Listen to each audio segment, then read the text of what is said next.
Donc bienvenue dans cette nouvelle vidéo qui, comme vous l'avez vu, traitera du sujet des systèmes de référence spatiaux. Voilà, donc des différents systèmes de coordonnées qu'on utilise en astronomie. Donc nous verrons ces différents systèmes comme celui des coordonnées horizontales, les coordonnées horaires, le système de coordonnées équatoriales et pour finir les coordonnées galactiques. Voilà. Donc je propose qu'on commence par les coordonnées horizontales. Voilà.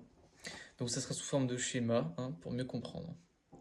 Donc prenons notre système, donc hop, voilà, en plaçant le point M ici comme si c'était l'étoile par exemple qu'on regarde. Et nous on est le centre. On va donc placer sur l'axe Z, voilà on peut toujours noter sur notre repère, sur l'axe Z ici, ça sera ce que l'on appelle le zénith. Voilà. Et donc, cet axe, on va reprendre, ça va être que des systèmes de coordonnées sphériques, hein, bien sûr. Donc, on va pouvoir mettre ces deux axes qu'on connaît. N'hésitez pas à regarder la vidéo sur les coordonnées, système de coordonnées si vous ne l'avez pas vu encore.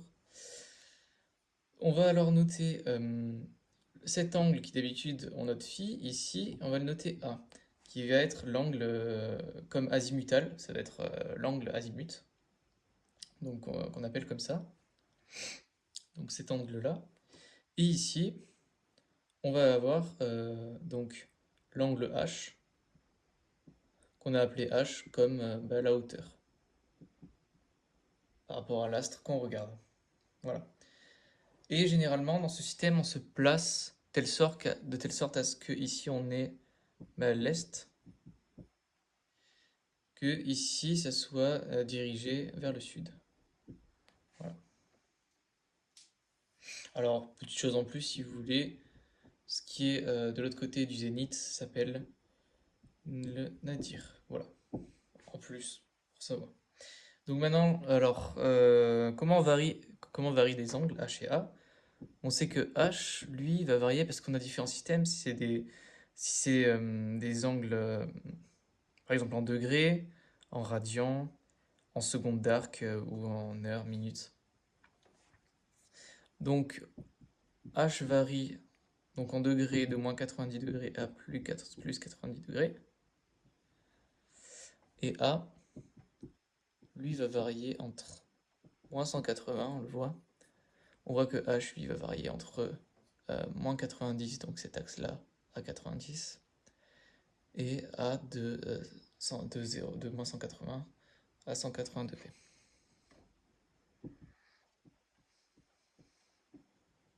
Voilà,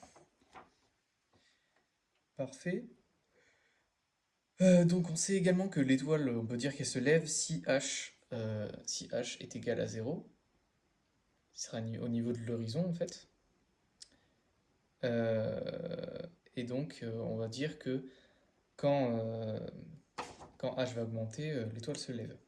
Voilà, donc l'étoile se lève si H est égal à 0 et que D2H par rapport à D2A augmente tout simplement. Si notre petite variation sur H par rapport à la variation de A va augmenter. Et donc l'étoile se couche si du coup H est égal à 0, mais si D2H sur D2A diminue. Donc D2H sur D2A va diminuer. Voilà. L'étoile se couche, on la voit plus derrière l'horizon. Et notre étoile, on dit qu'elle culmine si notre angle A est égal à 0, et D2H sur D2A est égal à 0. On dit donc qu'elle culmine. Ou alors, par exemple, on dit également qu'elle passe au méridien sud, parce qu'on a le plan mais du méridien ici. Voilà.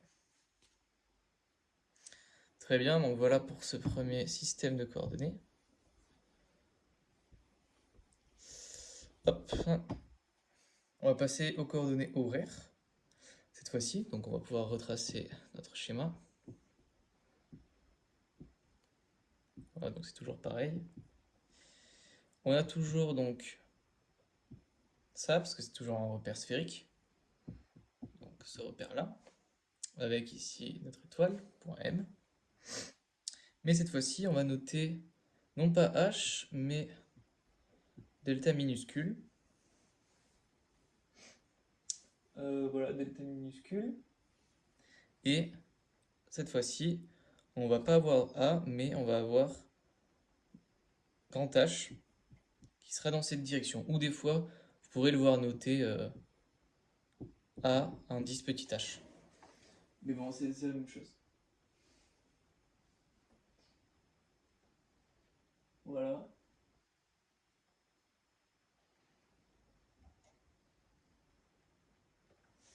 Bon, voilà, très bien. Et donc, comment varient ces valeurs? On a delta qui varie entre moins 90 degrés et 90 degrés. Et h, lui, varie. Donc c'est coordonnées horaires. Donc lui, il va varier par contre entre moins 12 heures et plus 12 heures. Donc on se rappelle que ceux-ci sont des angles. Sauf que on sait que ça n'a aucun rapport avec un temps, mais on peut des fois associer le fait que si par exemple notre étoile est à moins 12 heures, par exemple, non, est à moins, par exemple, moins 1 heure ou moins 1 minute par rapport à donc, sur cet angle, euh, ben, on peut dire qu'elle passera à zéro à peu près dans 1 minute ou dans 1 heure. Voilà. C'est pour ça qu'on utilise celui-là, même s'il n'est pas vraiment relié au temps. Donc voilà, c'était les coordonnées horaires avec ici pôle Nord toujours. Voilà. Pôle Nord cette fois-ci plutôt. On passe maintenant au système de coordonnées équatoriales. Donc là, il va falloir faire un plus grand schéma. On va mettre notre Terre au milieu avec ce cercle, enfin cette ellipse qui représente un plan et une seconde ellipse ici qui va représenter un autre plan. Voilà, donc pas très bien dessiné. Voilà. Donc je vous fais d'abord ce schéma pour expliquer pourquoi du coup c'est appelé coordonnées équatoriales. On a ici donc le pôle Nord avec ici différents points qui correspondent au passage, enfin qui correspondent aux positions du Soleil. On a donc notre Terre et ici le Soleil. Voilà. Quand il est par exemple ici en haut. Ah non, je me suis trompé, pardon. Ici ce ne sera pas le plus éloigné, malheureusement. C'est plutôt ici. Et là. Voilà. Donc là où il est plus éloigné et là où il est plus près. On va pouvoir tracer une droite également ici. Donc on a notre Terre. On a les positions respectives du Soleil. Par exemple, on peut placer suivant les saisons. Ici, on a le solstice d'été. Ici, on a le solstice d'automne, d'hiver et donc de printemps. Voilà. Comment on appelle ces plans? On a donc celui-ci qu'on va appeler le plan d'équateur céleste. Parce qu'en fait, c'est simplement le plan de l'équateur de la Terre ramené au niveau, à ce niveau-là, quoi. Et celui-ci qui s'appelle donc plan de l'écliptique. Voilà. Tout simplement. C'est tout simplement le plan de l'orbite en fait du Soleil. Oui, enfin non, n'importe quoi. Plutôt le plan d'orbite de la Terre autour du Soleil. Voilà. Donc on va pouvoir tracer notre schéma. Après on peut rajouter également ici on peut associer une direction qu'on note souvent gamma et qui s'appelle le point vernal. Voilà, point vernal. Parfait. Donc on va le mettre sous forme de système de coordonnées, toujours sphérique. Pardon. X, Y, Z. Même si bon, en fait, ça sert pas vraiment à grand chose. Voilà. Ici, notre point M, correspondant à l'étoile. On trace. Avec ici, on va avoir l'angle toujours delta, comme les coordonnées horaires. Et ici, cette fois-ci, l'angle soit alpha. Voilà. Avec ici la direction du point vernal, gamma. Voilà. Donc ici, il varie pareil que pour le système coordonnées horaires. Sauf qu'on peut rajouter ici le plan qu'on appelle, donc c'est bien le plan équatorial. Voilà. Parfait. Et enfin, ça nous amène au dernier système, qu'on appelle le système de coordonnées galactique. Bon, pourquoi galactique? Attention. Donc déjà, on va définir ce que c'est le plan galactique. Imaginons qu'on ait notre galaxie comme ça. Voilà, c'est que c'est une galaxie spirale. Près du coup de cette forme, attendez. Près du coup, comme ça. Qui tourne comme ça. Voilà. Une spirale comme ça. Et donc, vu de côté par la tranche, on a ici au milieu qui passe.